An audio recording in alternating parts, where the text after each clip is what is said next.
ग्राहक आधार नंबर के साथ सीएसपी के पास जाएगा। सीएसपी आधार नंबर डालेगा और मौजूदा प्रोसेस के अनुसार अकाउंट खोलने की प्रक्रिया आगे बढ़ाएगा। सीएसपी यूआईडीआई के जरिए कस्टमर का बायोमेट्रिक आधारित ईकेवाईसी ऑथेंटिकेशन शुरू करेगा और ईकेवाईसी सर्टिफिकेट बैकएंड में जनरेट होगा। आधार डेमोग्राफिक डिटेल्स यूआईडीआई से नॉन एडिटेबल फॉर्म में ली जाएंगी और नीचे दी गई कस्टमर डिटेल्स के लिए डेटा इनपुट सीएसपी द्वारा पूरा किया जाएगा। Customer details, CKYC details, nominee details, जन्म प्रमाण पत्र डिटेल्स अगर कस्टमर नाबालिग है, सीएसपीस को गवाह, अनपढ़ होने पर और माता पिता अभिभावक नाबालिग ग्राहक होने पर का नाम और जन्म तिथि उनके आधार कार्ड पर दी गई जानकारी के अनुसार कैप्चर करना सुनिश्चित करना चाहिए, क्योंकि नेएसएल द्वारा ई साइन प्रक्रिया के दौरान इसे वैलिडेट किया जाएगा। डेटा में किसी भी तरह की गड़बड़ी से ई साइन फेल हो जाएगा और इस तरह ग्राहक का अकाउंट खोलने की प्रक्रिया रुक जाएगी। ग्राहक को निम्नलिखित नियम और शर्तें दिखाई जाएंगी। डिटेल्स कैप्चर स्क्रीन के नीचे एक जरूरी चेकबॉक्स दिया जाएगा, जिसमें सीएसपी एजेंट को सहमति घोषणा देनी होगी। सभी नियम और शर्तें कस्टमर को दिखाई और समझाई गई हैं।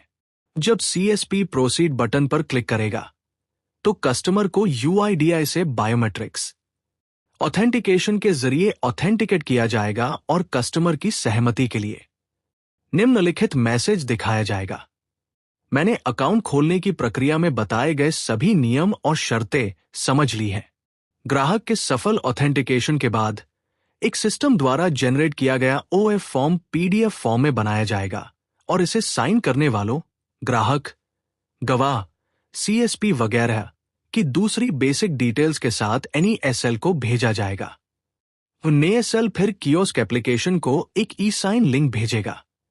नेएसएल सामान्य खाता खोलने के लिए केवल 2 साइन करने वालों का लिंक भेजेगा, यानी एक ग्राहक के लिए और दूसरा सीएसपी के लिए।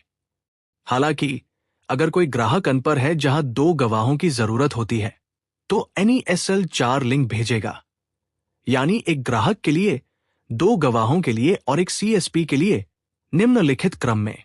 ग्राहक, नाबालिग ग्राहक का माता पिता अगर फॉर्म 60 चुना गया है। गवाह 1 केवल अगर ग्राहक अनपढ़ है।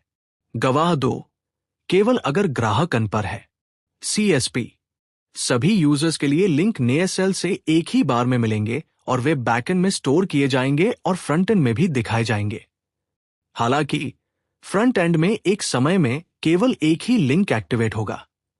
पहले साइन करने वाले के सफल ई साइन के बाद अगला लिंक एक्टिवेट होगा।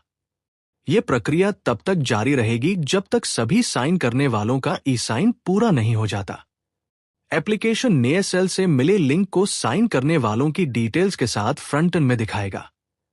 सीएसपी कस्टमर को ऑथेंटिकेट करने के लिए नेएसएल से मिले ई साइन लिंक पर क्लिक करेगा। एप्लीकेशन नेएसएल पेज पर रीडायरेक्ट हो जाएगा और सीएसपी को account opening form preview page दिखाई देगा। जैसे ही सीएसपी मैं सहमत हूं बटन पर क्लिक करेगा, ई साइन सहमति पेज के साथ डॉक्यूमेंट साइनिंग मेथड पेज दिखाई देगा। सीएसपी बायोमेट्रिक आधारित ई साइन ऑप्शन चुनेगा और ई साइन बटन पर क्लिक करेगा।